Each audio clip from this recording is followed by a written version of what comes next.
लुधियाना के सुनील और उसकी बीवी रीटा एक अच्छे और संपन्न परिवार से ताल्लुक रखते थे। एक दिन रीटा की भाभी उसके घर आती है। रीटा, तुझे तो पता है तेरा भाई कुछ नहीं करता, ऊपर से 2 बच्चों की जिम्मेदारी, बेटी भी बड़ी हो गई है।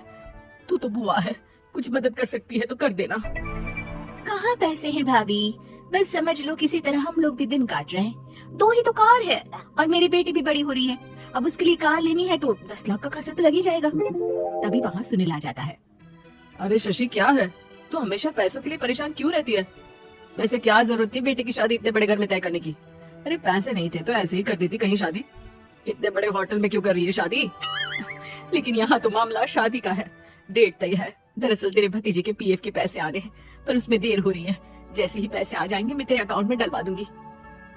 ठीक है, हम लोग सोचकर बताएंगे। तभी वहाँ भतीजा आ जाता है। फूफा जी, आप लोग ही मदद कर सकते हैं, वरना तो कैसे काम होगा समझ में ही नहीं आ रहा। मैं वादा करता हूँ जैसे ही पैसे आ जाएंगे मैं आप लोगों को वापस कर दूंगा। हाँ भाई ठीक है। अब देख भाई, हमारे लड़के तो सारा दिन घर पर पड़े रहते हैं, ना कमाते हैं ना कुछ कमाने की इच्छा रखते हैं। लेकिन चल ये ले, कितने पैसे चाहिए?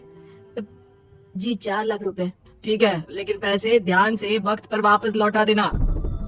सुनील मुसीबत के वक्त बीवी के भतीजे की मदद तो कर देता है, लेकिन उन लोगों के जाने के बाद देख ले रीटा, तेरे मायके वालों ने मांगा तो दे दिया, वरना इन लोगों का मुझे कोई भरोसा नहीं है।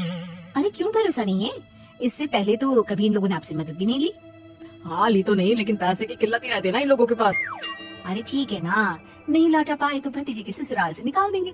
सुना है बड़े घर में शादी हो रही है। सुनील और रीटा पैसे तो दे देते हैं, लेकिन अगले रोज ही। हाँ भाई साले साहब, क्या हाल है? ठीक हूँ जीजा जी। क्या बात है, सालों बाद आपका फोन, जरूर की बात होगी, बताइए ना। अरे वो तेरी बड़ी भाभी आई थी, बेटी की शादी कर रही है ना, तो पैसे लेने के लिए मैंने दे दिए 4 लाख।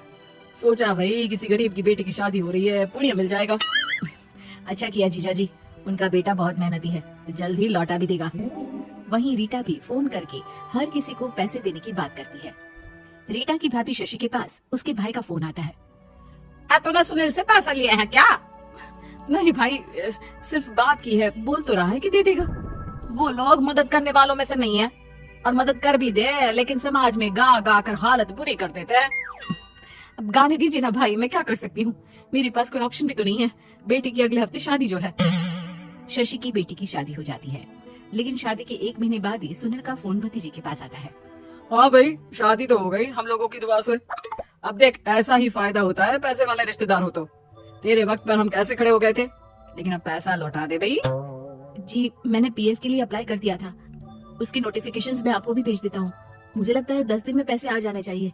जैसे ही पैसा आएगा मैं आपके अकाउंट में डाल दूंगा। और ना जी ना, कोई नोटिफिकेशन नहीं चाहिए, पैसा चाहिए पैसा। ठीक है अंकल, बस 10 दिन का समय दे दीजिए। अभी हफ्ता भी पूरा नहीं होता कि भतीजे के पास उसके गांव के दूर के चाचा का फोन आता है।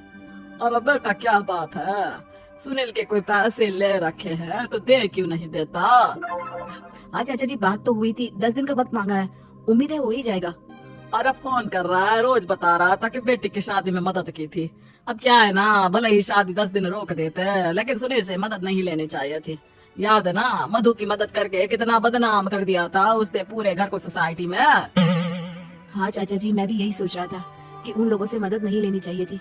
कई लोगों के फोन आ चुके हैं। वही रीटा अपनी भाभी को फोन कर देती है। क्या है भाभी, कब पैसे लौटाओगी? पता है ना ये कितना बोल रहे थे, तुम्हारे बोलने पर मैंने पैसे दिए हैं। भाभी अब तो आपके बेटे की कार बेच दो और हम लोगों के पैसे दे दो। अरे लेकिन रीटा, बात तो 3 महीने की हुई थी ना, अभी तो 2 महीने भी नहीं हुए पैसा लिए, थोड़ा तो सब्र करो। नहीं नहीं भाभी, वैसे मेरा बेटा टिक्कू आ रहा है आप लोगों के घर रहने के लिए, उसको अच्छे से खिलाना पिलाना, समझी? भाभी को समझ में नहीं आता कि वो क्या करे। वो बेटे से बात करती है। अरे माँ, इन लोगों से मदद लेकर सच में बहुत बड़ी गलती कर दी। मुझे खुद समझ में नहीं आता कि कैसे इन लोगों के पैसे जल्द से जल्द दे दूं। तभी डोरबेल बजती है और रीटा का बेटा टिक्कू घर में आता है। आओ बेटा, मामी के घर पहली बार आए हो रहने? आप पापा बोल रहे थे कि आप लोग पैसे का ब्याज तो दे नहीं पाओगे, तो तब तक मैं यहीं रह लूं। और हाँ, मैं एसी के बिना नहीं सो पाता, आप लोग अपना देख लेना और पैसे जल्दी लौटा देना, क्योंकि मैं थोड़ा जल्दी जाना चाहता हूँ। रीटा का फोन शशि के पास आता है। भाभी पैसे कब तक दोगे? बेटी की विदाई के बाद शशि के घर का माहौल बिल्कुल बदल जाता है। वो हर वक्त बेटे से उसके पीएफ के पैसे पूछती, और पीएफ यानी कि सरकारी काम आजकल में पूरा 1 महीना और बीत जाता है। भाभी मैं और ये अमेरिका जा रहे हैं, घूमने के लिए पैसों की बहुत जरूरत है। रीटा, मैं पूरी कोशिश कर रही हूँ कि जल्द से जल्द पैसे का इंतजाम कर दूं, लेकिन पक्का नहीं बोल सकती। तभी सुनील का फोन भतीजी के पास आता है।